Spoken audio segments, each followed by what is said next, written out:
Wow. So this week's classic episode, we recorded it shortly after the ascendancy of Pope Francis. Yeah. Pope of the Catholic Church. And you like how we specified that one?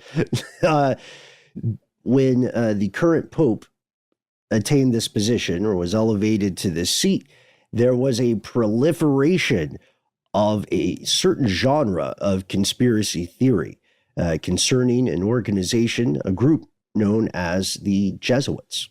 That's correct. It was right after Ratzinger, right? And stuff was just flying all around about who are the Jesuits. And in this episode, we asked that question. They were the ones that did all the sweeping, right? They swept steps. It was a thing. We'll find out. Well, in this episode, we are going to explore this group and find out more. From UFOs to ghosts and government cover-ups, history is riddled with unexplained events. You can turn back now or learn the stuff they don't want you to know.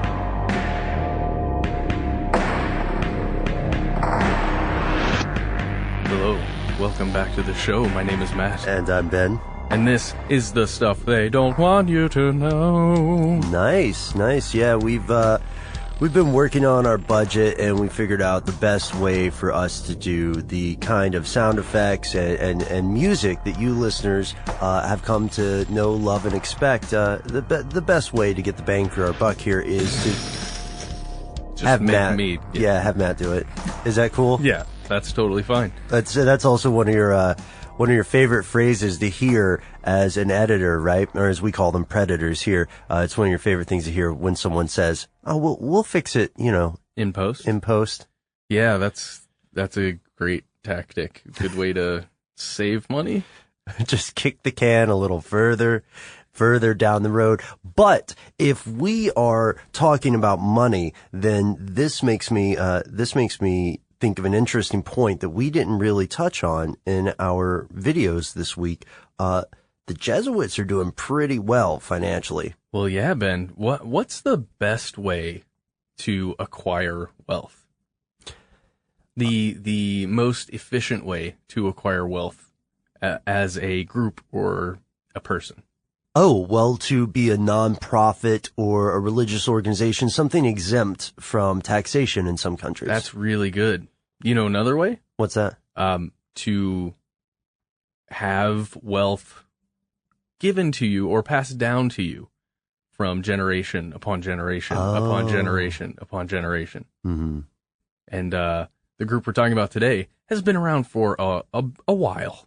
Yes. Today, ladies and gentlemen, we are talking about the Society of Jesus, otherwise known as the Jesuits. One thing that we found very interesting, both Matt and I, was that as soon as the current Pope, as we record this, became the actual Pope, there was this huge resurgence of rumors and conspiracy theories about the Society of Jesus. And I don't know about you, man, but I had no idea that this was a long running concept, Sure.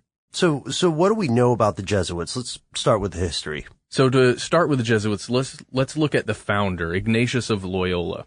Now, this guy was a soldier in the 1500s, and he was wounded by a cannonball that broke one of his legs pretty horribly, and it kind of led to the founding because of his spiritual findings when he was injured, and we'll talk about that a little later. Mm-hmm. But Ignatius himself was born October 23rd, 1493. His name at that time was Inigo Lopez de Loya. Yeah, and he was not always the most godly man, right?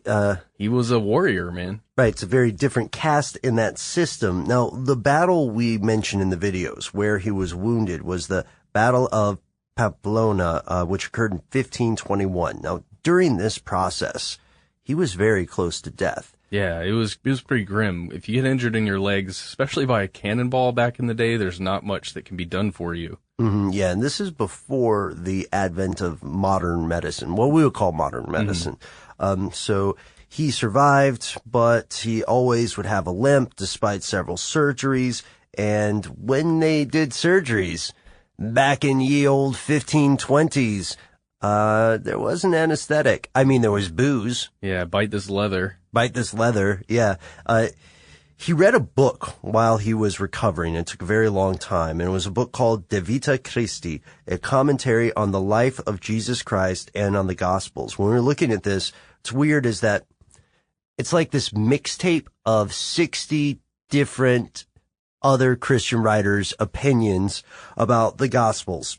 Yeah, and this book really triggered his conversion, his religious conversion. And he says that he had visions during this time. Yep. That were, leading him in this direction. And in 1523, he made a pilgrimage to the Holy Land, but he wasn't allowed to stay for more than a few days, and they kind of shipped him back off to Europe. Right, yeah, the situation's pretty unsafe. He's limping like a madman. The situation, by the way, we have the benefit of retrospect, the situation was unsafe for everyone there. It wasn't just, some group of totally innocent Europeans sitting around the Middle East. There were some hard cases on both sides, and they thought he should not be there. He studied at several universities for the next 11 years, Barcelona, Alcalá, Salamanca, Paris, and in 1534, he gets his crew together. I don't think they called them crews back then. He gets his group of friends and some followers, and they take 2 vows. They vow to commit themselves to poverty and chastity. Now, those are 2 very important reoccurring themes that we'll see in the vows and the things that are held sacred within the Society of Jesus. Now, at this point, they did something interesting to me, at least. They went to Rome and went directly to the Pope, to Pope Paul III, and they offered their services to him. Like, I imagine that, being a pope, and then this group of guys walk up and we're like, "Hello, Pope. We just want to do everything for you, anything you need." And they seem to have this interesting slant on security. Yeah, their idea is that they will be directly answerable only to the Pope and only to the head of their order, who they call the superior general, or whom they call the superior general.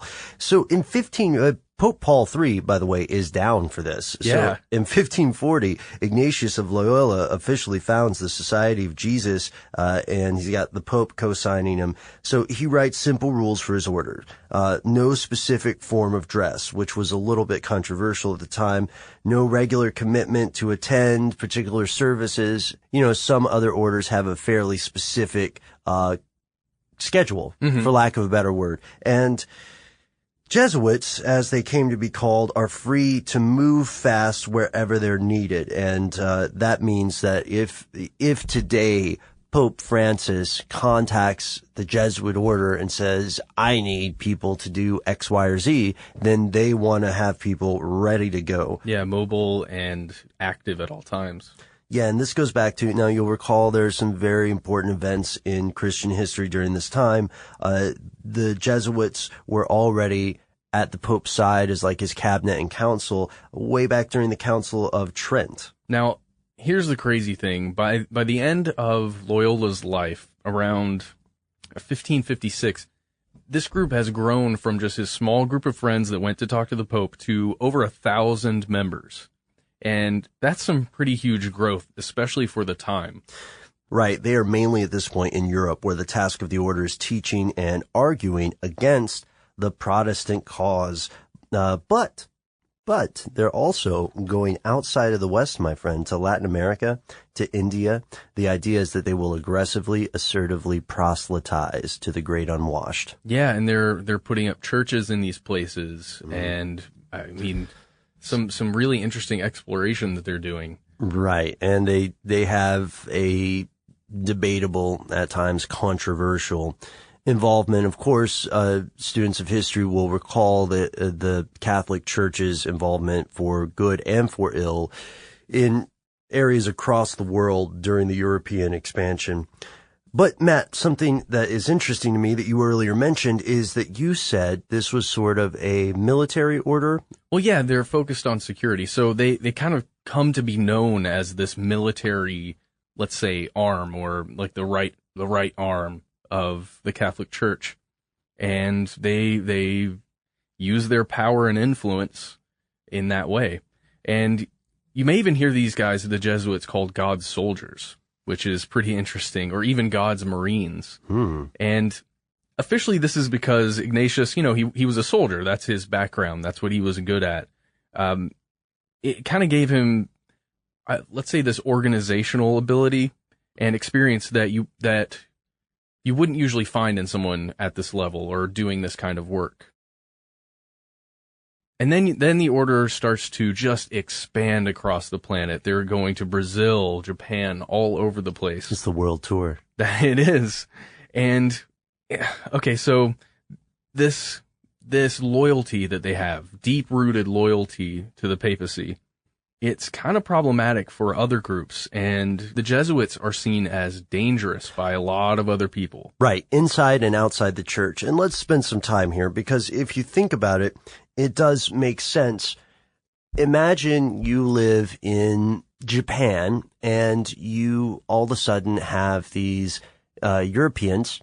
Never seen a European before. What the heck is going on there? They come in and they say, this is our religion. We're here to teach you to read like civilized people. And of course, you being Japanese say, you guys should learn to read like civilized people and speak Japanese. But it's strange because their allegiance is to another European that you as a Japanese person have never ever met and probably won't. And they are answerable only to this guy. Not to you, not to your authorities, not to anybody else. To the head of a religious order. Right. And for people within the church and other orders, this is even stranger because you know how you've seen cop movies or TV, like procedural crime shows, right? Where there's always this scene when the local sheriff is mad that the federal agent is coming in and busting his balls. This is my jurisdiction now. No, this is an FBI case. This is the CDC in here. ATF here, just want to check if there's any tobacco. Is this a tobacco-related crime or alcohol, maybe? You're going to have to intercede. CIA, don't tell anyone. We're not supposed to function inside the U.S., but we're taking over. Yeah, exactly. So this kind of game, and this is similar to what happens when a Jesuit order, Jesuit representatives on some sort of mission interact with local Catholic authorities. There can be this weird thing where you say, well, I am the priest of this church or this community, and it's my job to do X. And the Jesuits come in and say, actually, big guy, we were talking to Paul. We just call him Paul, and we're gonna take it from here. Well, and they had this extra emphasis on mission work and education work, which kind of put them at the fringes of, I don't know what you would call it, but where Catholicism really was holding sway. So they were kind of this weird front lines, strong arm power. But at the same time, we're focusing on education, and we're just doing mission work here. It's cool, guys. Right. They weren't raising villages to the ground. They were much more likely to assimilate if they could and work with the existing power structures of a place, which later became a problem. But anyway, for all of these reasons, and these are reasons, they were often the victims of rumors, speculation, accusations. Notice I didn't say wild accusations. I just said accusations. Yeah, Ben, and it's kind of their fault. What do you mean? Well, they invented this system called casuistry. It offered loopholes for all sorts of really not good things. Okay, so it's all right to lie if it's for the good of the church. It's really helping to spread the truth of the gospel. Therefore, it's a lie in service of the truth. Therefore, I'm not really in trouble. Stuff like that. Yeah, good things like that. Right. And for an example of the rumors that they would have, a guy in France named Blaise Pascal wrote a book called, or a piece called provincial letters exposing what he said were abuses by the Jesuits. And then other places, pretty much all in Europe, there were controversies over Jesuit rites, theological disputes, and their close adherence to Rome, you know? And okay, so let's just go back to about how these guys are out on the fringes. So a lot of people didn't see them in the way that maybe they would have liked to be perceived because they're not working with any local groups, right? At least from a top-down perspective, from where they get their orders. They get their orders from way over there in Rome, just the Pope and then their own general. They also worked with suppressed Catholic communities that were under, at that time, Protestant rule. Yeah, that's a real conspiracy too. Yeah. Yeah, if you're living in a, let's say, an area where there is Protestant rule, and then you're this tiny little Catholic community that's existing in there, the Jesuits have your back, man. I mean, and that's a cool thing to know, I guess, at the time. Yeah, they had people meeting in secret to conduct services, and there was a pretty good YouTube summation I saw on this. I wish I could remember the guys' names, but there is a Jesuit YouTube channel where they have members of the order answering questions, explaining things, and they have a great video about the idea of Jesuit conspiracy theories, where they talk about how there would be these little closets or secret hideaways for priests, and so this, they argue, gave rise to many of the later theories about the Jesuit world order or something, because people would look at these houses and say, oh, what's up with that little hidden closet space? And they would say, oh, that's where we, put the Jesuit priest. And that's a weird thing to say to people. Because we had to take communion and we didn't have anybody. And those Protestants always barging in, looking for communion opportunities. Anyway, so the Jesuits gain a lot of influence, and this is, as you said, because they are educators, and they are establishing schools that at a time when there's not, a really feasible public school system. So they're getting the kids of the wealthy, the kids of the influential, and they're molding young minds. They're winning hearts and minds. It's quite brilliant. If you look back at it. We should start a school. So church officials become increasingly concerned about the power of the Society of Jesus. They are in the high circles, the courts. People have what they would call their court Jesuit and stuff. The court Jesuit? I don't know, but you see what I'm saying. I see exactly what you're saying. So all of these fears and rumors kind of culminated on July 21st, 1773, when Pope Clement XIV dissolved the order. Oh, man. That's tough. Well, yeah, it's pretty crazy, but by that point it had already been officially abolished in a couple other places, France, Spain, I think there might have been a couple more. But Clement claimed that he was doing this only as a move to make peace within the church because there was a lot of tension at the time. I see. So he said nothing personal, for the good of the family. We're just going to calm it down for a little bit. You guys aren't officially the Jesuits anymore. But that didn't last for long, right? In 1814, the society was restored, and everybody remember the name Clement XIV because we're going to come back to him. But that's, these are some of the controversies, some of the history of Jesuits. What's going on with them today? Well, they have a website. That's a good thing, a good start. From their official website, this is a quote. With close to 17,000 plus priests and brothers worldwide, we are the largest male religious order in the Catholic Church. We are pastors, teachers, and chaplains. We are also doctors, lawyers, astronomers, among many other roles in church and society. In our varied ministries, we care for the whole person, body, mind, and soul. And especially in our education ministries, we seek to nurture men and women for others.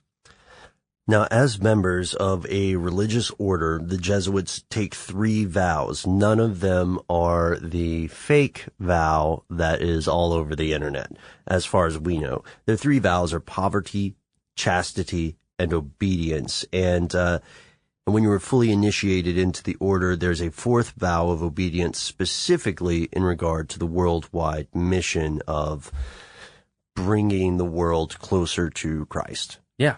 And that last one is just that kind of vow. It's very serious in this context, but Sure. every religion has that same goal, I would argue.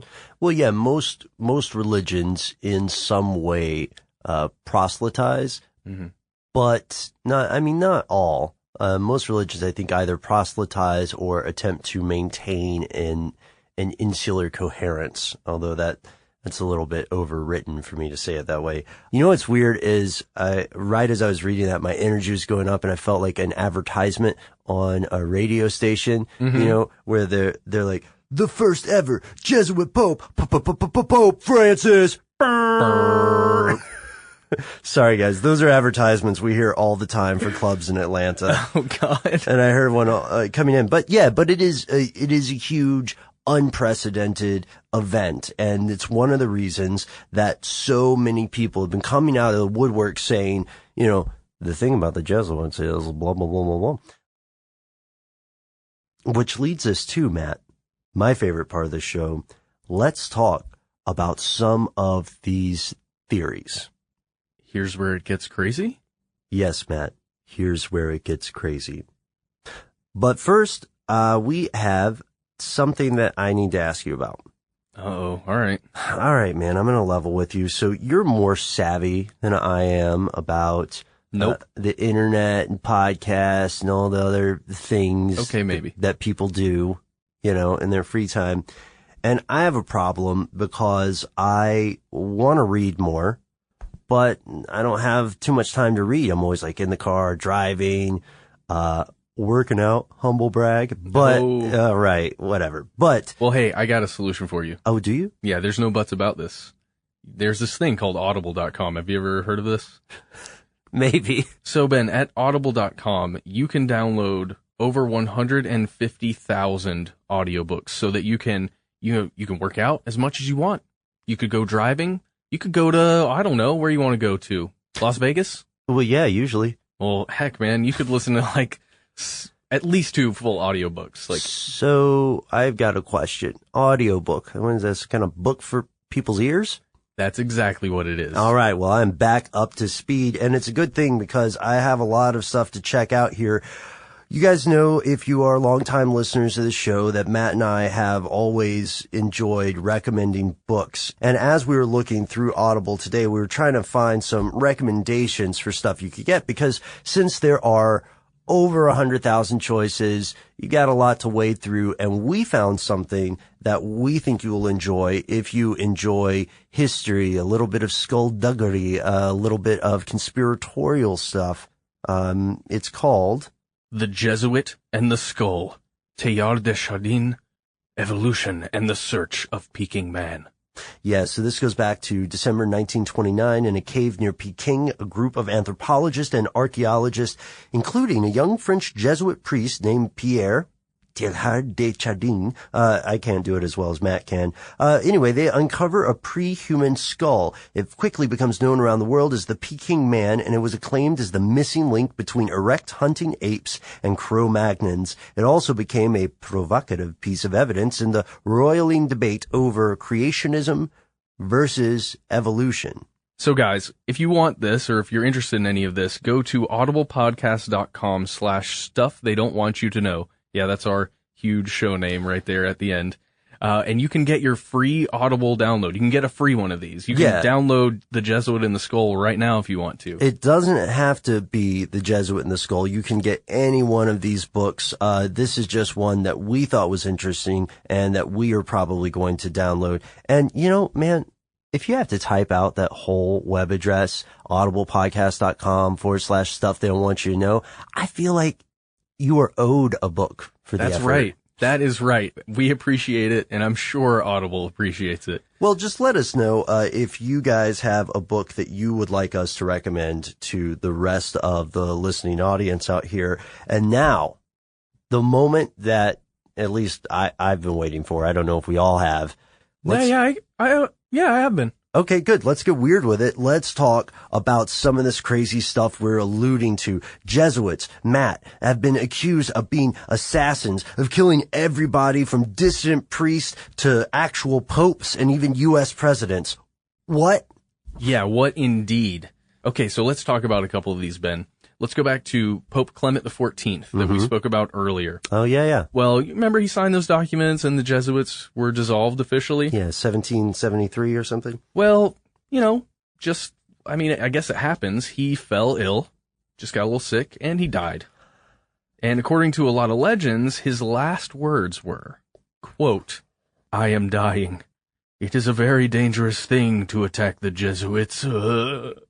Yeah, it's according to Solving the Mystery of Babylon the Great by a guy named Edward Hendry. And what's strange about this is the timing, because the Pope Clement XIV passed away in September of that year, and it was during the summer of that year that he dissolved the order. And you'll see various bits of evidence or alleged evidence about this, but it's interesting. One that's a little further out there too is Abraham Lincoln. Yeah. This idea dates back as far back as 1886, when a guy named Charles Chiniquy wrote 50 Years in the Church of Rome, alleging that the Catholic Church killed Abraham Lincoln. Wow. Why, though? People dismiss the claim today, at least for Lincoln, but not so much for Clement. Yeah. The Clement claim, due especially because of the timeline, like you just said, seems to be a little more interesting to people and maybe have a little more weight. It should also be noted that John Wilkes Booth was not a Catholic. Ah, okay. John Wilkes Booth, the assassin of Abraham Lincoln. So that's interesting, the assassination stuff, and I'm hoping that I can get some more primary sources to figure out what the story is with Clement XIV. I mean, make no mistake, the idea that the Jesuits would ever assassinate a pope seems very strange and against their charter. And it's exactly opposite. Right, yeah, it's literally the opposite. So this is dismissed in the mainstream categorically. There are not, historians or professors who say, well, yeah, they killed him, but don't tell anybody, all right? But I would say, if you just got dissolved and you want to still be the Jesuits, if you take one pope out, guess what happens? Another pope comes in. Yeah, I'm still, again, looking into this, but we'd like to hear what you think, readers, and why. And that's just one conspiracy theory about Jesuits. There's the other one that they actively work to subvert world governments to Catholicism. Yeah. Well, here's the thing, Ben. It kind of already happened. In South America, at least. Ah, yes, when the Europeans began colonizing and in some cases terrorizing native people of South America specifically, Jesuits did actively work to win people over to Catholicism. But again, a lot of these claims rise up when there's a lot of anti-Jesuit sentiment at the time. Or anti-Catholic sentiment. It's funny, I was talking to some friends of ours that are a little bit older, and they were telling me about the big controversy when JFK was elected president, especially in Boston, him being Catholic.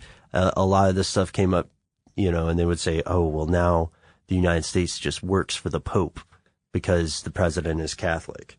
Oh, man. Well, okay, so here is one of the most important ones for me. This right here stems from the alleged oath, the secret oath that has been around the internet that we talked about, that the Jesuits can and will commit any number of sins and or crimes according to their secret oaths, including actively lying about this right here. Ah, so the oath is literally stuff they don't want you to know. It's okay to lie about the oath where you say it's okay to lie. Yeah. Little bit of tautology. That goes to that secret oath that we discuss. Oh, yeah. This comes from a work called the Moneda Secreta, which I am probably mispronouncing. And we found some people who made a fairly good case that this was a forgery, but it's a forgery that almost reads like satire. It's that far out there. And you can find out more about that in our video in both of our videos, actually, that came out this week about the Jesuits. And then there's the idea that, of course, if the Pope tells them to do something, they do it, and it does not matter what it is. So the Pope could say, hey, kill that guy, and they would say, cool. Or, well, they'd probably go, ooh, really? All right. That's the idea, right? And then we should differentiate which popes we're talking about, right? Because there's another one, right? Well, you got the Pope. The real Pope. Yeah, the Pope, the one that exists. And then you got the Black Pope, which is a nickname given to the superior general, the leader of the Jesuit order. In a earlier video, Matt, you and I talked about Pope John Paul I, right? Mm-hmm. Sorry, Ben. I just have these images of that new show on Adult Swim, Black Jesus, but with Black Pope. And I just think that would be funny. And Adult Swim, you should make a sequel. Now, the name Black Pope in this case is not a name that the Catholic Church necessarily condones. It's a bit of a pejorative. Mm-hmm. It's not exactly a compliment.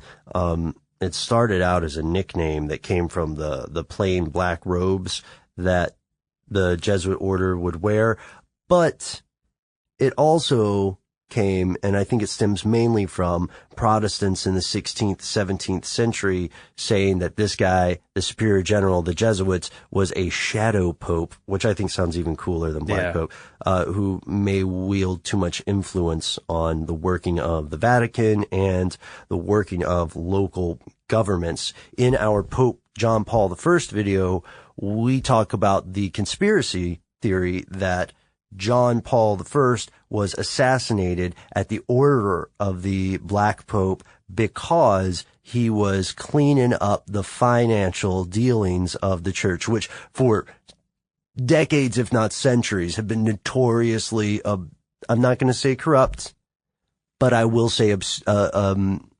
obscure. Okay. Obscured. Okay, I'll go with that. Like hidden, the fancy word would be occult. Cause occult just means a hidden thing, right? So these finances notoriously inscrutable, and the guy who is delving into them to clean them up, he dies.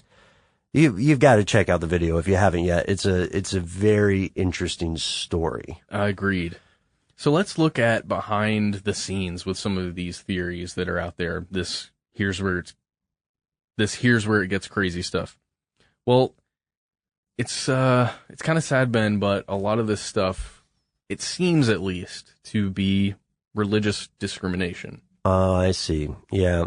Just because it's a group that is easy to sow mistrust about. And it makes sense. They're really powerful at the time, too. Mm-hmm. Super powerful group. And, I think there's a lot of fear when there's power involved.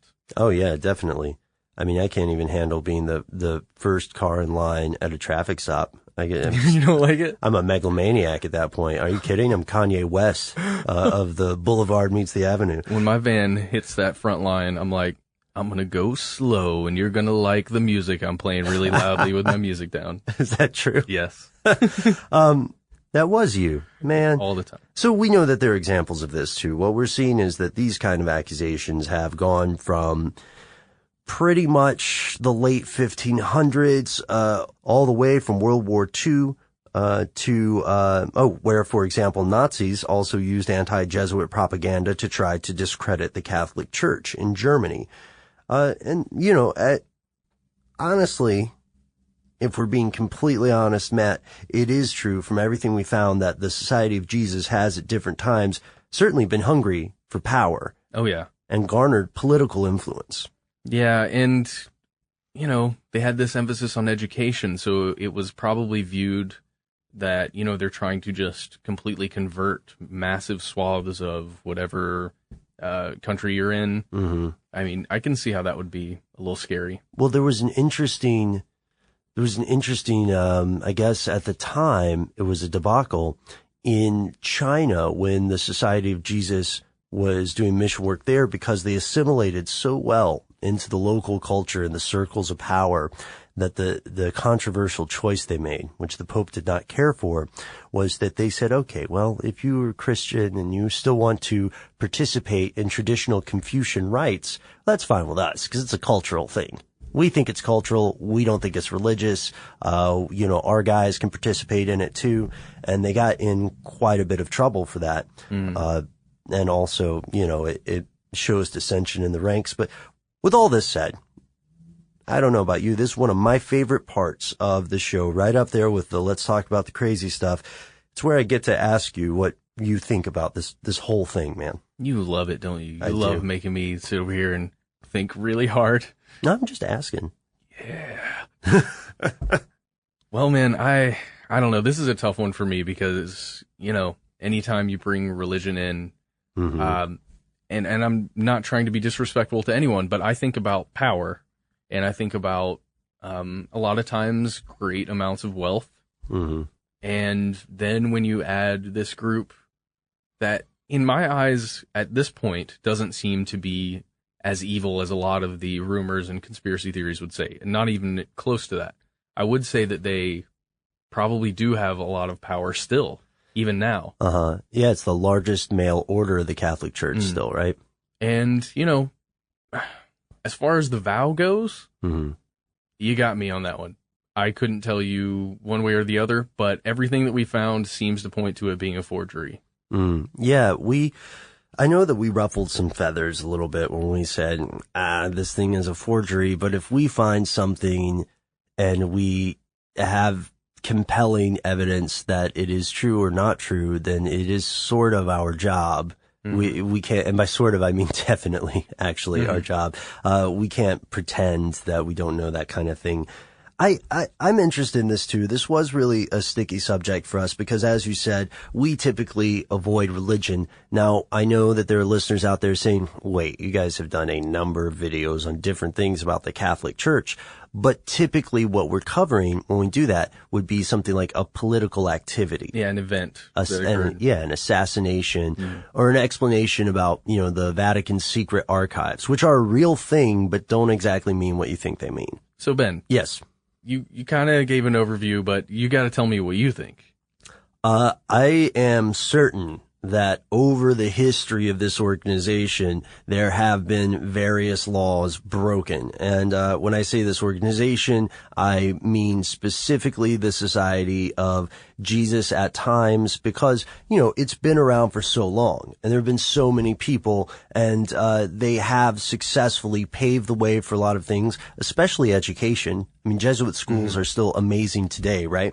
But clearly, you can't have an organization of that size, of that power for that long without somebody doing something wrong. It's just the nature of human beings. Now, as for whether the Society of Jesus is out to embark upon a global crusade to take over the world and make every single person Catholic, I think that's a little bit, I don't know. That's like, it just doesn't make sense to me, because if that were the case, then given that they've been around for so long, we would have seen more of that. What we're seeing now are, overall, quite a few people dedicating their lives to traveling to some pretty rough places in the world and trying to educate people and raise money to meet survival needs. And these guys, when they join, they take the vow of poverty and chastity, both of which I would personally have a hard time subscribing to. Oh, sure. So I respect people, I respect people when they have a code of ethics, but we walked away from this video series and I just want to know more. So I've ordered a couple more books actually about the Jesuits, and I'm going to be extensively reading them because I just want to know. There's so many stories, and we found a few that were true, right? And we found a few that we think are likely false, but we're barely scratching the surface. Yeah, not even close. Not You even haven't close. made a dent, my friend, but it's okay. We may come back. Let's do a little more research. What do you say? All right, I'm on board if you are, my friend. So, guys, what do you think about the Jesuits? What do you think about the Society of Jesus and all of the things we've been talking about today? You can talk to us on Facebook. We are Conspiracy Stuff there. We are at Conspiracy Stuff on Twitter. You can also go to our webpage, stufftheydon'twantyoutoKnow.com. and kind of check us out over there. And that's the end of this classic episode. If you have any thoughts or questions about this episode, you can get into contact with us in a number of different ways. One of the best is to give us a call. Our number is 1-833-STDWYTK. If you don't want to do that, you can send us a good old-fashioned email. We are conspiracy@iHeartRadio.com. Stuff They Don't Want You to Know is a production of iHeartRadio. For more podcasts from iHeartRadio, visit the iHeartRadio app, Apple Podcasts, or wherever you listen to your favorite shows.